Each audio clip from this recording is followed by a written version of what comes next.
दोस्तों आज हम ऐसे एक प्लांट के बारे में बात कर रहे हैं जो एक सक्लेंट प्लांट है और ये साउथ अफ्रीका का प्लांट है, लेकिन ये इंडिया में बहुत ज़्यादा पॉपुलर है। हर नर्सरी पे आसानी से अवेलेबल हो जाता है और हर गार्डनर की ये पसंद है। हर किसी गार्डनर के गार्डन में ये आसानी से देखने को मिल जाता है और ये हैंगिंग बास्केट में बहुत प्यारा लगता है, पूरी बास्केट को कवर कर लेता है। और अगर इसकी आप काट छाट टाइम टू टाइम करते रहें तो एक बोनसाई के लुक में भी बहुत अच्छा ग्रो होता है। नमस्कार दोस्तों, मैं उवैस अहमद आपका अपने चैनल कुछ देखे कुछ सीखे में एक बार फिर से आपका स्वागत करता हूं। दोस्तों, अगर आप पहली बार मेरे वीडियो को देख रहे हैं और आपने अभी तक मेरे चैनल को सब्सक्राइब नहीं किया है तो प्लीज़ पहले जाके उसे सब्सक्राइब कर लें और बेल आइकन को प्रेस कर लें ताकि हमारी नई वीडियो की नोटिफिकेशन आप तक सबसे पहले पहुंचे। तो दोस्तों, आज हम बात कर रहे हैं जेड प्लांट के बारे में। ये वैसे तो एक सक्लेंट वैरायटी का प्लांट है, लेकिन बहुत हार्डी होता है। ये आप देख सकते हैं, ये इस तरह का प्लांट होता है।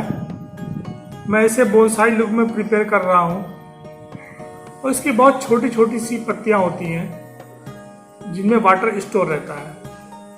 जैसा कि मैंने बताया, ये एक सक्लेंट वैरायटी का प्लांट है, तो इसे पानी की रिक्वायरमेंट भी बहुत कम होती है।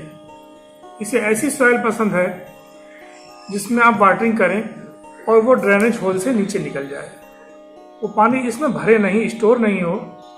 अगर पानी इसमें स्टोर होता है तो इसकी रूट डैमेज हो सकती है और इसमें स्टेम रोट का भी प्रॉब्लम हो जाता है। और अगर इसमें आप ज़्यादा वाटरिंग करते हैं तो इसकी पत्तियां देखने में तो मोटी होंगी, लेकिन इस तरह से पत्तियां नीचे गिरने लगेंगी। जैसे ये पत्ती है, इस तरह से नीचे गिर जाएगी, तब आप समझ जाएं कि पत्तियां हेल्दी हैं और फिर भी नीचे गिर रही हैं तो इसमें वाटरिंग ज़्यादा है। ओवर वाटरिंग आप कर रहे हैं तो पानी को थोड़ा कम दें। अगर लीव्स इसकी येलो होकर नीचे गिर रही हैं और बहुत पतली सी थिन हो जाती हैं, तब आप समझ रहे हो सकता है आप वाटरिंग कम कर रहे हो। इसमें एक बैलेंस वाटरिंग की ज़रूरत होती है और इसे रिच सॉइल पसंद है। इसके सॉइल में नाइट्रोजन और फास्फोरस की मात्रा होनी चाहिए।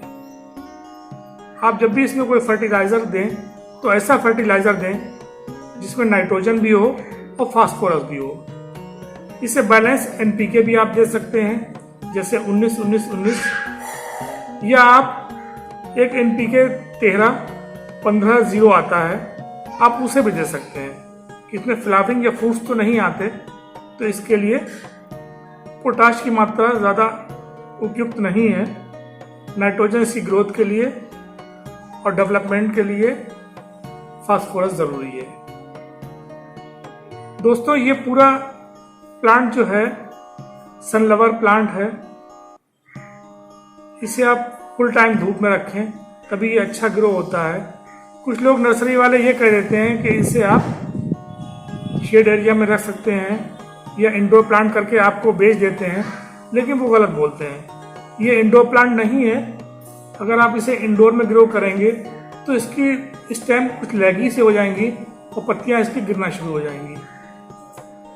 ये बहुत आसानी से कटिंग से ग्रो हो जाता है। आप जब भी इसकी कटिंग लें, उस कटिंग को फेंके नहीं, छोटी सी कटिंग को भी आप ग्रो कर सकते हैं। जैसे ये कटिंग है, इसमें नीचे से पत्तियां हटा दें इस तरह से, और आप किसी भी गमले में इसे लगा दें। जैसे मैंने यहाँ पे इसे लगा दिया, ये बहुत आसानी से ग्रो हो जाएगा और हमारे पास कटिंग का प्लांट तैयार हो जाएगा। इसे टाइम टू टाइम आप काट छाट करके जैसा शेप देना चाहें वो शेप दे सकते हैं। मैं इसे एक बोनसाई लुक में देना चाह रहा हूँ। ये देखिए, आप जितनी इसकी कटिंग करेंगे उतना ही ये बुशी होता जाएगा और ये एक आकार ले लेगा। अगर आप हैंगिंग बास्केट में लगाते हैं तो ये नीचे लटक जाएगा और इतना लटकेगा कि पूरे बास्केट को आपके छुपा लेगा। इस तरह से बहुत इजी टू ग्रो होता है। ये बहुत आसानी से आप इसे ग्रो कर सकते हैं कटिंग से। इसमें किसी रूटिंग हार्मोन्स की ज़रूरत नहीं है। कि आप उसे रूटिंग हार्मोन्स में लगाएं या किसी स्पेशल सॉइल में लगाएं, ऐसा नहीं है। तो आप नॉर्मली गार्डन सॉइल में लगा दें, ये ग्रो हो जाता है।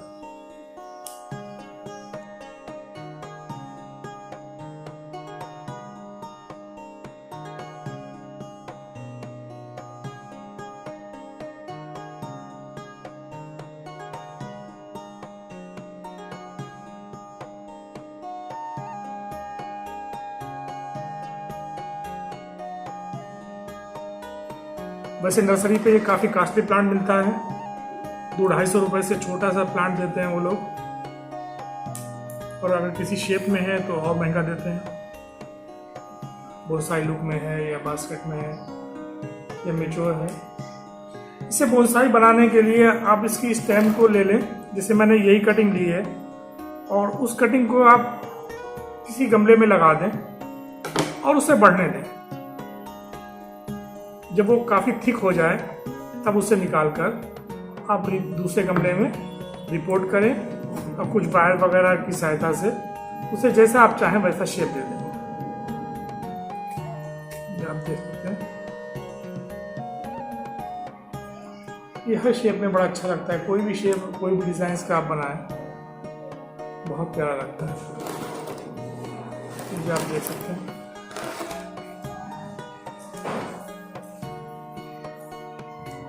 अगर आप फुल टाइम इसे सनलाइट नहीं दे सकते तो 3-4 घंटे की धूप लगाना बहुत ज़रूरी है। और अगर आप इसे इंडोर रखना ही चाहते हैं तो इंडोर में रखने से आप रखें, लेकिन ये प्लांट ख़राब हो जाएगा। लेकिन ये करें आप पर डे उसे धूप दिखाएं, और ये किसी भी पॉट में बहुत आसानी से ग्रो हो जाता है। टेराकोटा तो इसके लिए बेस्ट है, उसके बाद प्लास्टिक पॉट हो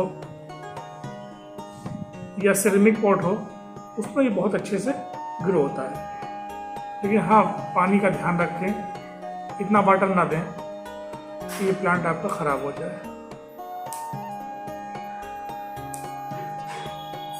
आप देख सकते हैं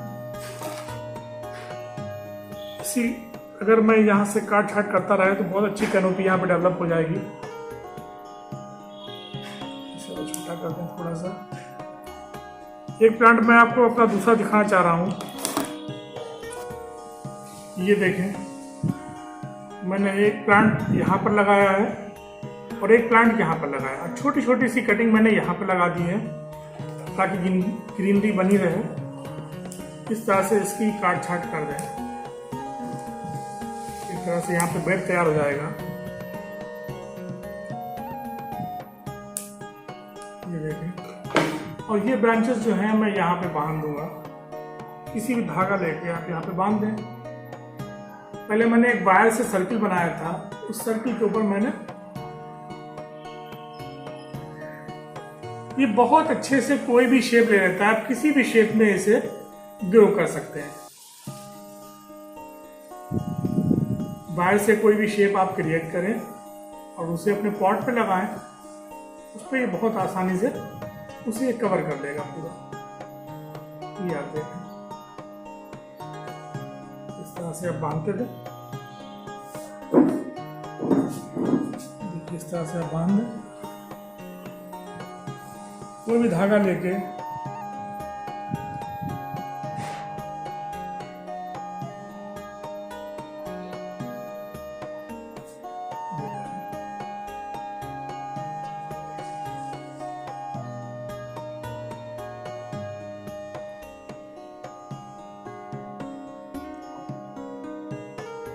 इस तरह से आप बांध दें।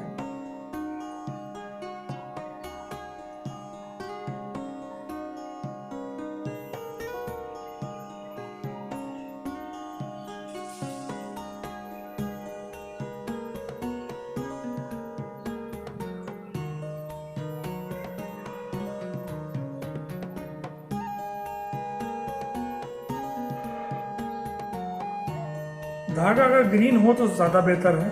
धागा हो या प्लास्टिक की कोई डोरी ले लें, ग्रीन कलर की हो, वो नज़र नहीं आएगी। मेरे पास ग्रीन नहीं थी, मैंने ये कलर ले लिया। अगर बात इस प्लांट के डिजीज़ की करें तो इस पर वाइट मिलीबग का अटैक बहुत ज़्यादा होता है। तो सबसे पहले तो ये देखें वाइट मिलीबग इस पर किसी दूसरे प्लांट से आ रहा है या इसका अपना है।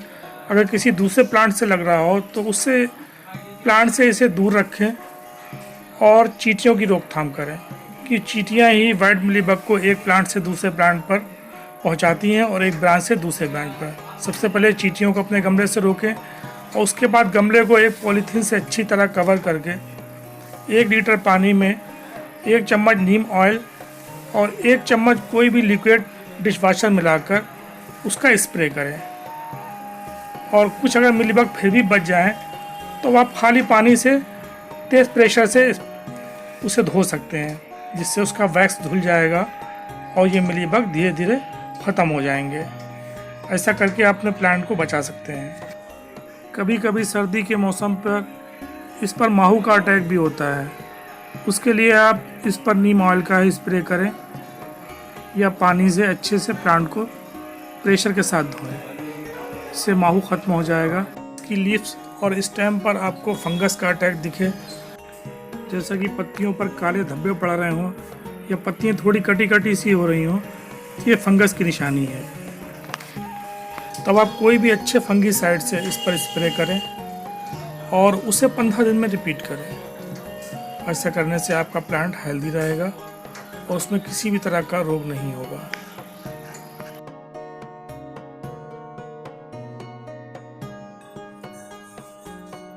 और इसे पूरे दिन की सनलाइट में रखें, बहुत अच्छे से ग्रो होगा ये, तो ये कभी भी ख़राब नहीं होता है। बस ओवर वाटरिंग से बचाएं आप, इसमें ज़्यादा वाटर की ज़रूरत नहीं है क्योंकि ये एक सक्लेंट वैरायटी का प्लांट है।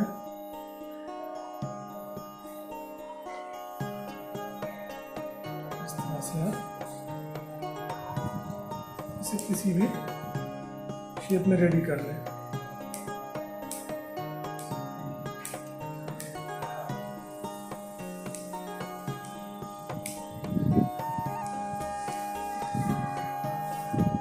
और ये कटिंग आप फेंके नहीं, इस सारी कटिंग को आप किसी दूसरे गमले में ग्रो कर सकते हैं। आपके पास बहुत ज़्यादा हेल्दी प्लांट तैयार हो जाएंगे और ये कटिंग बहुत इजी ग्रो होती है। 10 दिन के अंदर इसमें रूट निकल आएंगी और ये कटिंग आपकी सक्सेस हो जाएगी। इस तरह से नीचे से कुछ पत्तियाँ हटा दें और ज़्यादा गहरे में दबाने की ज़रूरत नहीं है। आधा इंच तक इस मिट्टी में आप दबा दें, जैसे यहाँ पर है। आप थोड़ा सा एक होल बनाएं और आधा इंच तक ये मिट्टी में दबा दें। इस तरह से ज़्यादा गहरा दबाने की जरूरत नहीं है। इस तरह से